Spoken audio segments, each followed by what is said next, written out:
Hey everyone, and welcome back. Today we're diving deep into something I think a lot of you are really interested in, the billionaire mindset. Absolutely. We're not talking about, all the luxurious stuff. We're going deeper, looking at the psychology behind their success. Using these excerpts we have from the billionaire mindset, psychology of success, we really want to understand how they think.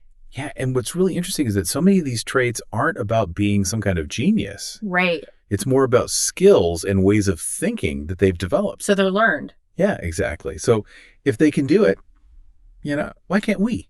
I like that. So, if we can unlock the secrets to their way of thinking, hmm we can apply those same principles to our own lives. So, what's the first tool in this billionaire mindset toolkit? Well, I would say the first one is thinking differently. Thinking differently. Okay. So, like Elon Musk getting rejected by Netscape. You know that story. Oh, yeah. But instead of letting that get to him, he built Zip2, sold it, then used the money to start PayPal, then Tesla, then SpaceX. So, it's like each success fueled the next one. Exactly. It's more than just bouncing back from rejection. Yeah, it's like he was playing 4D chess while everyone else was struggling with checkers. Wow. Okay. So, what is it exactly that he was doing differently than everybody else? Well, it's this thing called cognitive flexibility.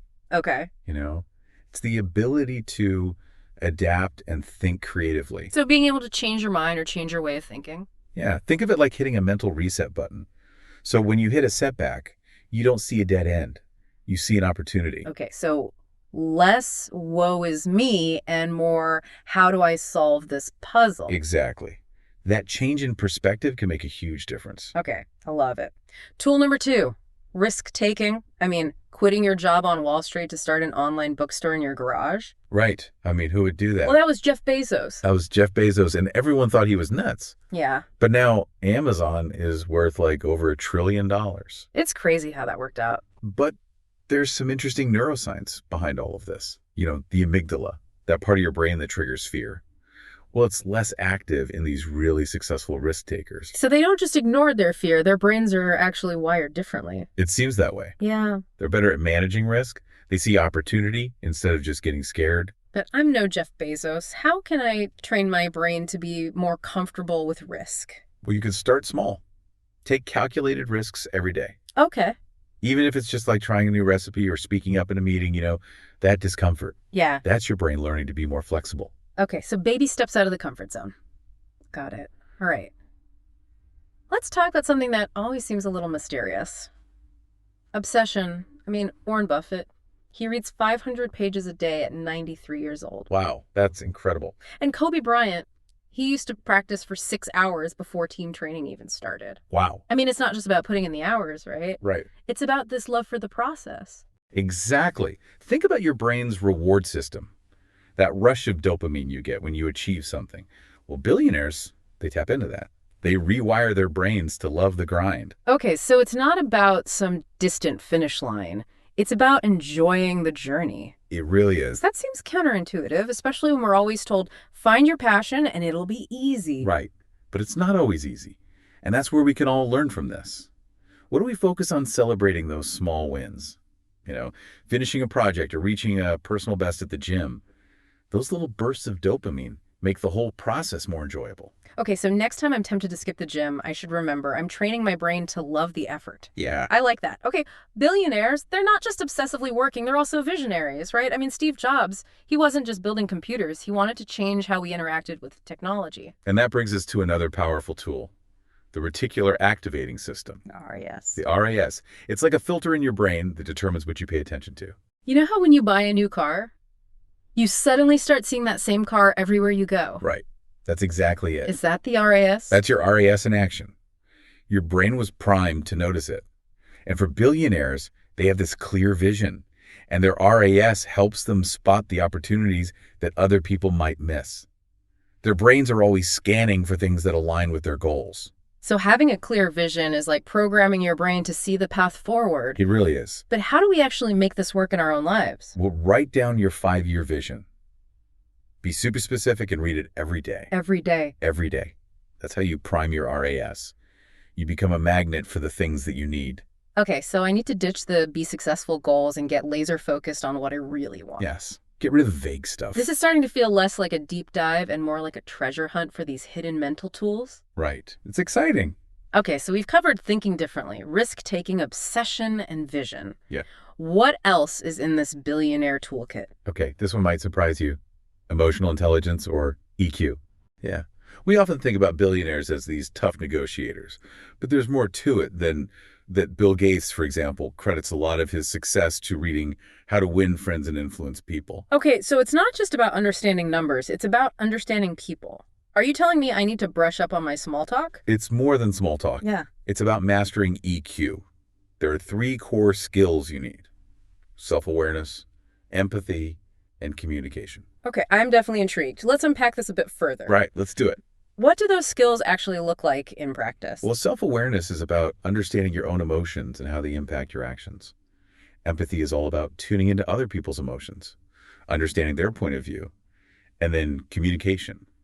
Well, that's how you connect with other people. So it's about being able to express yourself clearly, but also actively listening. Exactly. It's Yeah. a powerful combination. Okay, so it's like the superpower combo, understanding yourself, understanding others, and knowing how to build a connection. And studies show that 90% of top performers have high EQ. 90%. Wow. Yeah, it's just as important as business skills. Okay, so maybe I won't skip those networking events after all. Yeah, because mastering EQ isn't just about work. It's about building strong relationships in all areas of your life. This is already making me think about how I handle things and how I interact with people. Yeah. Are there any techniques I can use to improve my EQ? Absolutely. We can dive into some practical exercises next time. I can't wait. This Yeah. billionaire mindset toolkit is pretty impressive. It really is. So you want to level up your EQ? Well, it all starts with really listening to other people. Active listening. Active listening, yeah. Like really focus on what they're saying. Don't just wait for your turn to talk. Oh, that is way harder than it sounds. I'm totally guilty of like mentally preparing my response while someone's still talking. We all do it. Yeah. But you can get better with practice, you know? Be more present in your conversations. Okay. Then there's this thing about analyzing situations objectively instead of just reacting emotionally. Let's say someone gives you some tough feedback on a project at work. Yeah. Instead of getting all defensive, try taking a step back and asking yourself, what can I learn from this? Oh, so it's like hitting the pause button on my emotion. Exactly. Okay. And then finally, there's the art of persuasion and negotiation. This isn't about manipulating people. It's about understanding their motivations, finding some common ground, and communicating your ideas effectively. This is making me rethink all my interactions at work, at home, everywhere. It's powerful stuff. Okay, let's go back to our billionaire mindset toolkit for a sec.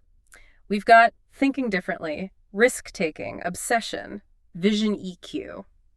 What else do we need? Let's talk about decision making, especially under pressure. Remember when Warren Buffett said the stock market is a device for transferring money from the impatient to the patient? He's all about the long game. Yeah. No knee-jerk reactions, Yeah. just careful strategic moves. Like he's playing chess and everyone else is playing checkers. Right. And this applies to life in general, not just investing. Imagine you have a tough decision to make. Well, take a page from Buffett's playbook. Step back, analyze the situation, weigh the options, then make your move. So having that internal pause button to stop myself from making a rash decision. Exactly. Like having an internal thermostat that keeps you cool under pressure. Yeah, I like that. But not all of us are wired to be as patient as Warren Buffett. Some of us are more like, I don't know, Elon Musk launching his car into space. Ah, yes. The Tesla Roadster on that SpaceX rocket. Pure Musk. It was more than just a publicity stunt, though. Oh, definitely. Oh, definitely. It was a calculated risk, for sure. Yeah. A way to grab everyone's attention and show off SpaceX's capabilities. It worked. Yeah. But it was also a symbol. Yeah. A symbol of pushing the boundaries, challenging the status quo. So Buffett is like the master of patience. Yeah. And Musk is all about audacity. Yeah, and it seems to be working pretty well for him. It really does. So they both represent a key tool, this willingness to think big, to think differently. Exactly. They're not content with small incremental progress. They want to make a huge impact, leave a legacy. I'm noticing a pattern here. This isn't just about business. It's about a fundamental difference in their outlook on everything. Yeah. Like they have this unshakable belief in their ability to shape the world. And that belief is contagious. It reminds us that we all have the potential to achieve amazing things. Yeah. To make a difference. I'm getting chills. Okay, so back to decision making. We've looked at Buffett's patience, Musk's boldness. What other examples can we learn from? Well, let's talk about Jeff Bezos and his data-driven approach. I mean, customer obsession is basically Amazon's motto. Yeah. Every decision they make is informed by data. I know. Customer feedback, website traffic, all of it. Right. But I don't have access to Amazon's data. Yeah. How can I apply this to my own life? Well, think about the information you do have access to: customer reviews, sales figures, even your own personal experiences. It's about being curious, asking questions, and using the available information to make smarter choices. So informed intuition instead of gut feeling. Yeah. Exactly. Instead of, I think this will work, ask yourself, what evidence do I have to support that? That's a good point. So it's a constant feedback loop. It is. You're always testing your assumptions, gathering data, and being willing to adjust your approach. This is like critical thinking 101. Right. Okay. So we've got Buffett's patience, Musk's audacity, Yeah. and Bezos's data obsession. They seem like very different approaches, but I see the connections. Yeah. They're all a part of the same puzzle. You need a clear vision, understand your risk tolerance, be emotionally intelligent, and always be looking for information to make good decisions. It's like they've mastered this balance between intuition and analysis, boldness and caution, long-term thinking and adaptability. It's pretty inspiring. It is. But before we wrap up this decision-making deep dive, I have one more question. Okay, go for it. What about luck? Does luck play a role in all of this? The age-old debate.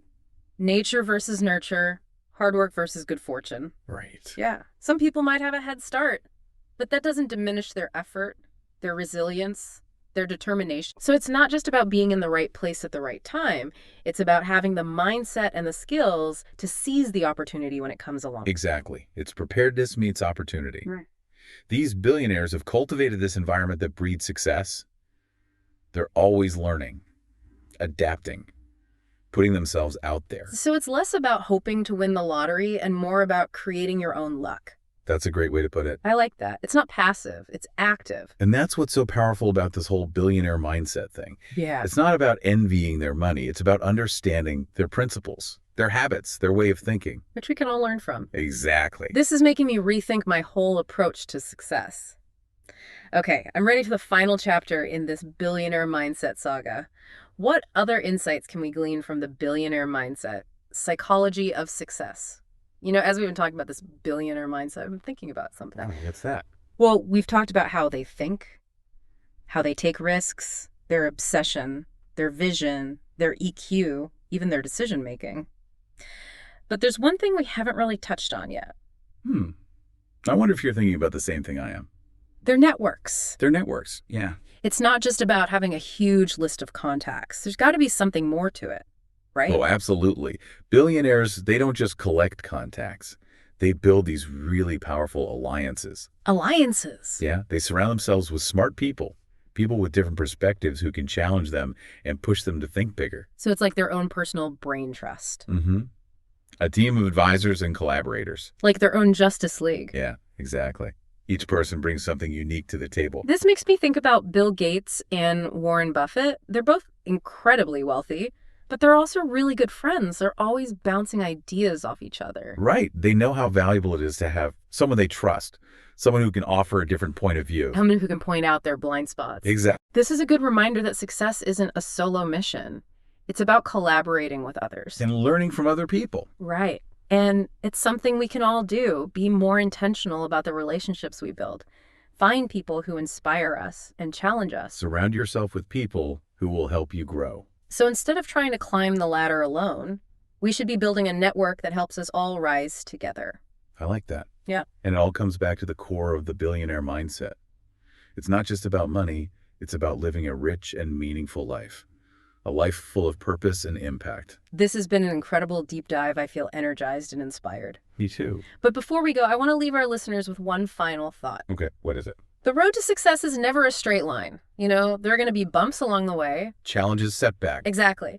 But it's in those tough moments when we're pushed outside our comfort zone that we really discover what we're capable of. So embrace the challenges, learn from your mistakes, and never give up on your dreams. I love that. Well, that's a wrap on this episode of The Deep Dive. We'll be back next week with another fascinating topic. Until then, keep learning, keep growing, and keep pushing those boundaries. See you next time.